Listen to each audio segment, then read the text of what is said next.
देख रहा हूँ मेनका काले चांद की पूरी तैयारी कर रही है और आज अच्छा मौका है मेनका से प्यार की बात करने की। कल मेरी बात मेनका मान गई तो ऐश्वर्यान की जिंदगी हम दोनों मिलकर बिता लेंगे। लेकिन बातें कैसे हमसे करें, हमें तो कोई रास्ता ढूंढना ही होगा।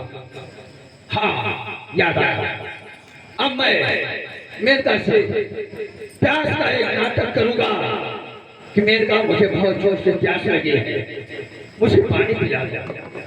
जब मेनका मेरे लिए पानी लाएगी तब मैं उससे प्यार की बातें करूंगा।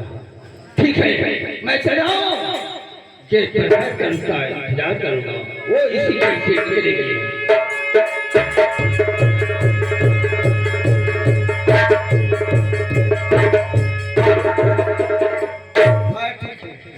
मेरी माँ मुझे आदेश दे चुकी है और मैं चलता हूँ नौकरी के लिए।